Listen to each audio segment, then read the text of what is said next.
My GF cried, "You're always working late," accusingly. I said, "Building something." When she discovered I'd been creating a company to escape our toxic relationship and just sold it, the late nights paid off. Original post: I, 28 male, just closed the biggest deal of my life yesterday. Not a business deal in the traditional sense, though that happened too. I finally escaped from Brianna, 26, after 2.5 years of what I can only describe as psychological warfare, disguised as a relationship. The company sale went through at 3 p.m. yesterday. $340,000 for a software tool I built during all those suspicious late nights she constantly accused me of using to cheat. The irony is delicious. Let me back up. I met Brianna at a friend's birthday party. She was charming, gorgeous, and laughed at my nerdy jokes. First few months were great, then the mask started slipping. It started small. She'd get upset if I didn't respond to texts within 5 minutes. She'd accuse me of looking at other women when we were out. She'd go through my phone when she thought I was asleep. I wasn't. She'd start fights right before important work presentations or family events. But here's the thing about toxic relationships. They don't start toxic. They decay slowly, like boiling a frog. By the time you realize you're being cooked, you're already half dead. 8 months ago, after another screaming match about me taking too long to buy milk, 22 minutes apparently meant I was meeting someone, I realized I needed an exit strategy. But Brianna had systematically isolated me from friends, knew where I worked, and had threatened self-harm whenever I tried to leave before. I needed to be smart about this. So I started working late. At first, I actually was working late, on a side project. I'm a software developer by day, and I'd identified a gap in the market for a specific type of inventory management tool for small restaurants. Nothing revolutionary, just something that solved a real problem elegantly. Every night after my actual job, I'd head to the library or a 24-hour diner and code for 3 to 4 hours. Brianna was furious, of course. The accusations flew thick and fast. I was cheating. I was gay. I was selling drugs. I was in a fight club. Seriously, she suggested this. I just kept saying, "I'm building something." She'd cry, scream, throw things, show up at my office to catch me in the act. My coworkers started calling her the tornado because of the chaos she'd bring. But I kept coding, line by line, feature by feature. 4 months in, I had a working prototype, found my first customer through a Reddit post in a restaurant owners group, then another, then 5 more. Within 6 months, I had 50 paying customers at $200 a month each. Last month, a bigger company in the restaurant software space reached out. They wanted to acquire my tool and integrate it into their suite. Yesterday, the deal closed. Today, I told Brianna I was leaving. Update 1. The explosion was everything I expected and more. When I told Brianna I was leaving, she cycled through emotions like a possessed slot machine. Tears, rage, bargaining, threats, more tears, then something I hadn't seen before. Cold calculation. "You can't afford to leave," she said, suddenly calm. "You pay $1,800 for this apartment. You'll need first, last, and security for a new place. That's what, $5,400? Plus moving costs. Plus you'll need furniture because all of this is mine." She gestured around the apartment with a smirk. She was right about the furniture. I'd let her decorate everything, paid for most of it, but stupidly didn't keep receipts. Everything was hers in her mind. "I'll manage," I said. "With what money? Your little developer salary? After taxes and bills, you probably have, what, $2,000 saved up? Maybe 3? That's when I smiled. I couldn't help it. "What's so funny?" she snapped. "Nothing. You're right. It'll be tough." I didn't tell her about the $340,000. Why would I? We weren't married, no common law in our state. She had no claim to money I earned from a business I built entirely outside of our relationship that she didn't even know existed. But Brianna wasn't done. Oh no, she went full nuclear. First, she called my mom. Told her I was having a mental breakdown, that I was throwing away our beautiful relationship because of stress at work. My mom called me concerned. I explained calmly that I was fine, just ending an unhealthy relationship. When my mom mentioned Brianna had said we were planning to get engaged, we weren't. I realized how deep her delusions went. Then she called my boss. My boss. At 9 p.m., on his personal cell, still don't know how she got it, told him I was unstable, possibly using drugs, and shouldn't be trusted with important projects. My boss, Rick, is a good dude. He called me immediately after. "Hey man, just got the weirdest call from Brianna. Yeah, we're breaking up. She's not taking it well." She said, "You're on drugs?" Do I seem like I'm on drugs? No, you seem like you're dating a psychopath. Not anymore. Good, take tomorrow off if you need it, and maybe consider getting a restraining order. But the real shock came the next day. I went to the apartment while she was at work to pack my stuff. Except, my stuff was already gone. My clothes, my laptop, my gaming console, my coffee maker, I'm particular about my coffee, everything. Gone. In their place was a note. "Your things are safe. We need to talk about our future. Don't do anything rash." She'd held my possessions hostage. I called the police. They said it was a civil matter since we lived together. I could sue her in small claims court, but they couldn't force her to return my things without a court order. So I did the one thing she didn't expect. I let her keep it all. Went straight to Target, bought a week's worth of clothes, grabbed new laptop from Best Buy. Checked into an extended stay hotel. All in, maybe $3,000. Pocket change compared to what I'd just made. But I did do one petty thing. I canceled all the streaming services, the internet, and the utilities that were in my name. Effective immediately. Her texts started around 8 p.m. when she got home. "The internet isn't working. Did you cancel Netflix? The power company says service ends tomorrow. This is illegal.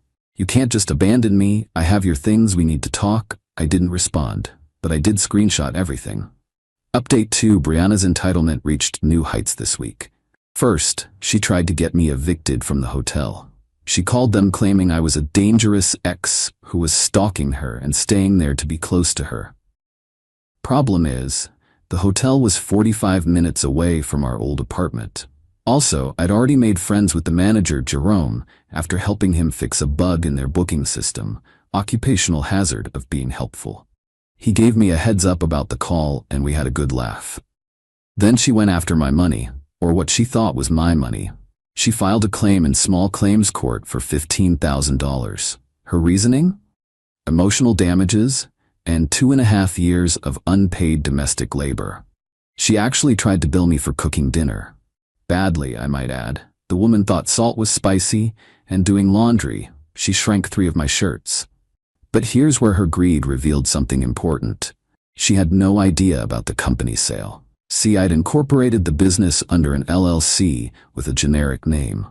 All the banking was separate. I never worked on it at home. She thought my late nights were just me doing overtime at my regular job or cheating. In her filing, she referenced my software developer salary multiple times. She thought she was dealing with someone making $75K a year. While she was playing small claims games, I was meeting with a realtor about buying a house. Cash offer, closing in 14 days. But then Brianna made a critical mistake. She created a TikTok. Day 1 of making my narcissistic ex pay, it started. She filmed herself in the apartment that she couldn't afford alone, surrounded by my things, explaining how I'd abandoned her after years of her supporting my career. The fiction she created was impressive. According to her, she'd been the one encouraging me to work late, to chase my dreams, only for me to discard her once I got a promotion. I didn't get a promotion. The video went mini viral in her circle. 50K views, hundreds of comments calling me trash. But she'd forgotten one crucial detail. My cousin Harmony follows her on TikTok.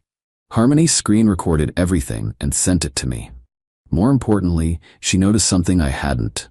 Brianna was wearing my watch in the video. My grandfather's watch that she claimed was lost when she hid my things. That's theft. Actual provable theft of an item worth over $2,000. I filed a police report, this time with video evidence of her in possession of stolen property. The police suddenly became much more interested. Update 3. The House of Cards collapsed spectacularly. The police showed up at Brianna's apartment about the watch. She panicked and tried to hide it, but it was literally in her TikTok. When they threatened to get a warrant, she suddenly found it and handed it over, claiming it was all a misunderstanding. But while they were there, they noticed something else. My gaming console prominently displayed in her living room, and my laptop on her coffee table, and my clothes hanging in the bedroom, visible through the doorway. The officer asked her directly, "Ma'am, are these items yours?" She said yes. "So, you purchased this PlayStation 5? No. But then why did you just tell me it was yours?" She crumbled. Admitted she'd hidden my things to make me talk to her. The officers informed her that withholding someone's property to coerce them is considered theft and potentially extortion. They gave her two options: return everything immediately, or they'd arrest her. She chose option 1. But while this was happening, her TikTok was blowing up in ways she didn't expect. Remember that mini viral video? Well, someone in the comments recognized the apartment complex and mentioned that rent there was $1,800 per month. Others started doing math. If I'd abandoned her, how was she affording it? Why did she have all my stuff if I'd left? The narrative started falling apart. Then Harmony struck gold. She found Brianna's Instagram from a year ago, where she'd posted about being so proud of my man working extra hours to save for our future, with heart emojis. The same period she was now claiming I was neglecting her. Harmony posted the screenshot in the TikTok comments. The tide turned. People started calling out the inconsistencies. Brianna tried damage control, posting follow-up videos, but each one had more holes than the last. Then the killing blow came from an unexpected source, her best friend, Jessica. Jessica had been watching all this unfold and finally had enough. She posted her own TikTok, "Storytime, my best friend is lying about her ex for clout. Here's what really happened." She exposed everything. The constant accusations, the showing up at my work, the threats of self-harm. She even had screenshots of texts where Brianna admitted she was training him to be better through strategic emotional pressure. Jessica's video got 200K views in 2 days. Brianna's social media imploded. She went from victim to villain overnight. She privated everything, but the damage was done. Meanwhile, I closed on my house. 3 bedrooms, 2 baths, small yard, quiet neighborhood. First night in my own place, I sat on the floor, no furniture yet, eating takeout Chinese food, and felt something I hadn't felt in years: peace. Then my phone buzzed. An email from Brianna's lawyer. She actually got one. They were dropping the small claims case and wanted to negotiate a settlement for her emotional distress. I forwarded it to my lawyer. "Yeah, I got one too. Amazing what you can afford with 340K, with 2 words, absolutely not." Final update.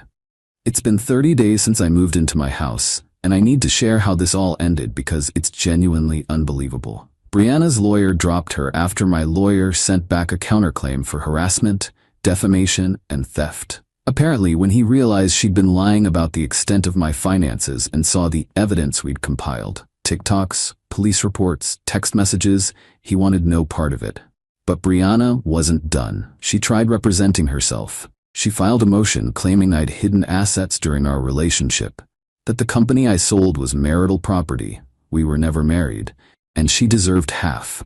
She actually showed up to court with a printed PowerPoint presentation. The judge stopped her on slide 2.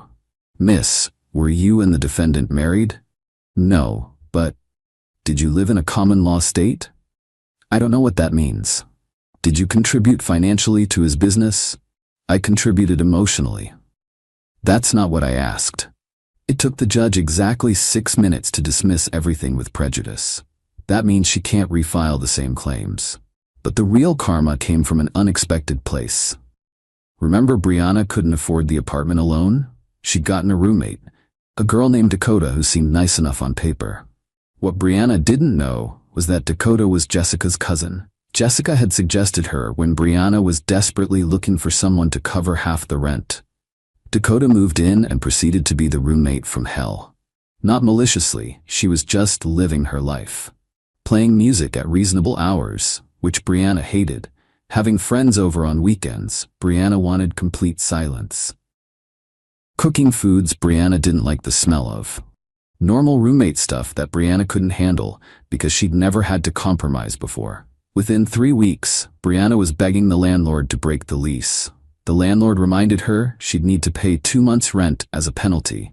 Money she didn't have because she'd spent it all on lawyers and a lifestyle she couldn't afford. Last I heard, through the grapevine, she'd moved back in with her parents in another state. As for me, The software company that bought my tool hired me as a consultant to help with the integration. I'm making an additional $10 per month for the next 6 months. I bought furniture for my house, stuff I actually like, not whatever was on sale at HomeGoods. I adopted a cat named Debug. Yes, I'm that nerdy. Started dating a woman I met at a coffee shop who thinks it's hilarious that I named my cat Debug. Life is good. Oh, and those late nights Brianna complained about? Now I spend them on my couch, coding if I want to, gaming if I don't, with Debug purring on my lap and no one screaming at me for existing. Looking back, the $340K wasn't even the best part of building that company. It was having an escape plan. Every line of code I wrote was a step toward freedom. Every feature I built was a brick in the wall between me and that toxic situation. To anyone stuck in something similar, document everything. Build your exit strategy. And remember, the best revenge isn't some elaborate scheme. It's just leaving and living well. Brianna, if you're reading this and knowing you, you've probably found it. I want you to know something. I started building that company the night you accused me of cheating because I bought 2% milk instead of whole milk. That argument was so absurd, so detached from reality, that I realized I needed to create my own reality. One where you didn't exist. Congratulations, you played yourself. Edit. Since some people asked, yes, the company that bought my software knew about the situation. My new girlfriend actually asked the same thing. Turns out, the CEO had gone through a similar relationship and recognized the signs when I mentioned working on it late at night at diners. He said the fact that I built something valuable while dealing with that level of stress showed the kind of focus they wanted on their team. Sometimes trauma becomes triumph. You just have to code your way through it. Edit 2. For those asking about the technical details, it was a kitchen inventory management system with predictive ordering based on historical data and local events, like if there's a football game nearby, pizza places need more supplies. Nothing that'll change the world, but it solved a real problem for small restaurant owners who couldn't afford the enterprise solutions. Sometimes the best businesses are the boring ones that just work. Final edit. I'm done updating. Brianna's mom reached out to apologize for her daughter's behavior. Apparently, this isn't the first relationship Brianna has destroyed with her behavior. Her parents are trying to get her into therapy. I wish them luck, but ask them not to contact me again. That chapter is closed. Debug, and I have code to write.